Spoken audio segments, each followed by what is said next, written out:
성도 여러분 안녕하십니까? 2022년 5월 4일 수요 새벽 말씀 나누겠습니다. 함께 나누실 하나님 말씀은 고린도전서 1장 26절에서 31절까지입니다. 본문에서는 인간의 지혜를 따라 교회를 세우다가 분쟁하게 된 고린도 교회를 향한 바울의 권면이 이어지고 있습니다.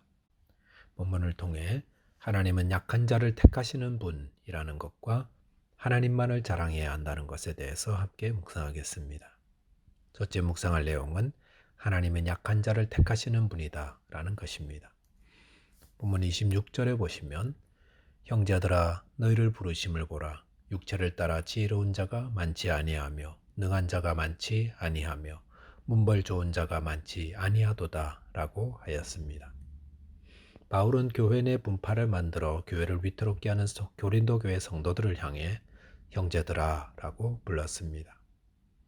이것은 바울이 고린도 교회 성도들을 정죄하거나 비판의 마음이 아니라 자비와 권면의 마음으로 대하고 있음을 알 수 있습니다. 우리는 자칫 잘못한 교우들을 비판하거나 정죄하는 잘못을 조심해야 합니다. 이를 위해 자비의 마음으로 대할 수 있도록 주님의 도움을 구해야 합니다. 바울은 고린도 교회 성도들을 향해 너희를 부르심을 보라 라고 하였습니다. 이것은 그들이 어떻게 하나님의 부르심을 받아 구원받았는지를 생각해 보라 라는 의미입니다. 그러면서 육체를 따라 라고 하였는데 이 말은 세상적 관점으로 볼 때 라는 의미를 가지고 있습니다. 세상적 관점으로 볼 때 고린도 교회 성도들은 지혜로운 자가 많지 않았습니다. 또한 능한 자, 즉 재물이라 권력을 가진 자도 많지 않았습니다. 또한 문벌 좋은 자, 즉 이름만 대면 알 수 있는 유명한 가문의 출신들도 많지 않았다 하였습니다. 이 말은 고린도 교회 성도들은 대개가 다 가난하고 비천한 출신의 사람들이었기 때문에 세상적으로 볼품없는 자들이었다라는 것을 의미합니다. 본문 27절에 보시면 그러나 하나님께서 세상의 미련한 것들을 택하사 지혜 있는 자들을 부끄럽게 하려 하시고 세상의 약한 것들을 택하사 강한 것들을 부끄럽게 하려 하시며 라고 하였습니다. 하나님은 세상의 미련한 것들과 약한 것들을 택하셨다라고 하였습니다. 그것은 하나님이 세상적으로 미천한 고린도 교회 성도들을 그의 백성으로 삼으셨음을 말합니다. 그렇다면 하나님은 왜 그렇게 하신 것입니까? 왜 하나님은 세상적으로 힘있고 유명하고 지혜로운 자들을 택하지 않으시고 볼품없고 미련한 자들을 택한 것입니까? 그것은 지혜 있는 자들, 강한 자들을 부끄럽게 하기 위함이라 하셨습니다. 하나님은 지혜 있는 자들과 강한 자들을 택하지 않습니다. 그것은 세상의 지혜를 가지고 있고 세상에서 강하고 부하게 되는 것이 잘못되어서가 아니라 그런 것들 때문에 교만해지기 때문입니다. 그래서 지혜 있다 하는 자들이 교회 안에서 분파를 만들고 강한 자들이 하나님의 교회에서 함부로 행하기 때문에 하나님이 이런 자들을 높이지 않으시고 오히려 부끄럽게 하시는 것입니다. 성도 여러분, 제 아무리 세상적으로 뛰어난 지혜와 능력과 유명세를 가지고 있어도 하나님이 버리시면 부끄러운 자 됩니다. 본문 28절에 보시면 하나님께서 세상의 천한 것들과 멸시받는 것들과 없는 것들을 택하사 있는 것들을 패하시나니 라고 하였습니다.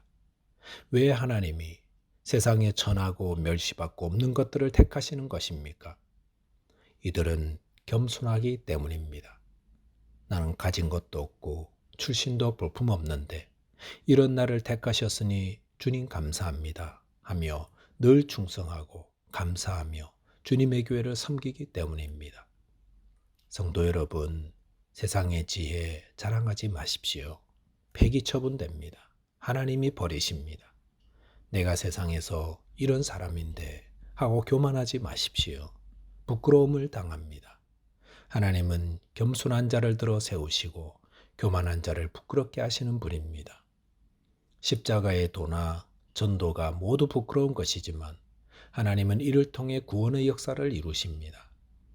고린도 교회 성도들도 세상적으로 미천한 자들이지만 하나님이 이들을 택하여 주님의 교회를 세우십니다.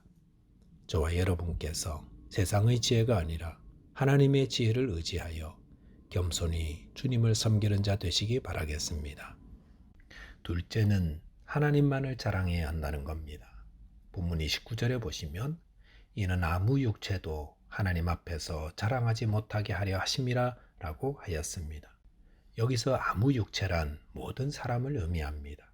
그래서 이 말씀은 이 세상 어떤 사람도 하나님 앞에서 자신이 가진 것들을 가지고 자랑하지 못한다라는 의미입니다.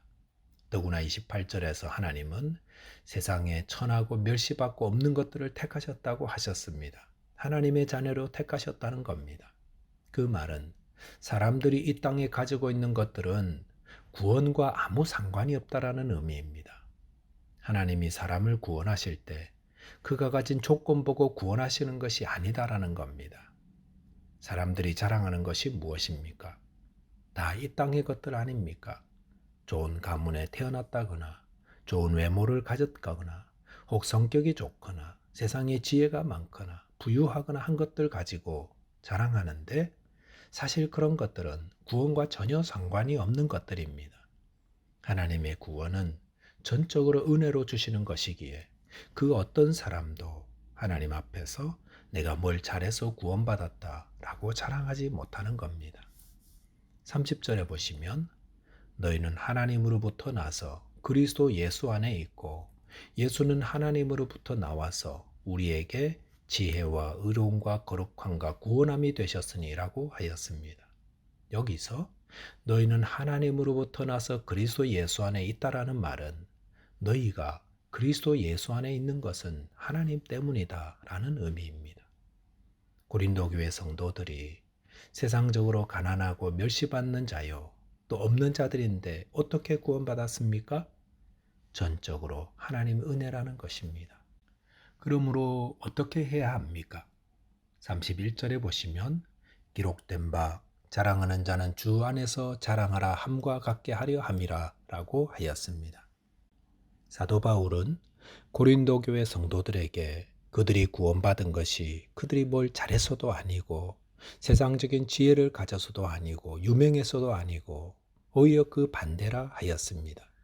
그리고 그들이 그리스도 예수 안에 있게 된 것은 하나님이 하신 것이다라고 했습니다. 그러므로 무엇을 자랑하라 했습니까? 하나님을 자랑하라 하였습니다. 나의 구원은 하나님이 하신 것입니다. 이것이 우리의 자랑이 되어야 한다는 것입니다. 바울은 갈라디아 6장 14절에서 그러나 내게는 우리 주 예수 그리스도의 십자가 외에는 결코 자랑할 것이 없으니라고 하였습니다. 우리는 무엇을 자랑해야 합니까? 자기 지혜나 세상의 어떤 것이 아니라 하나님을 자랑하고 또 예수 그리스도의 십자가를 자랑해야 합니다.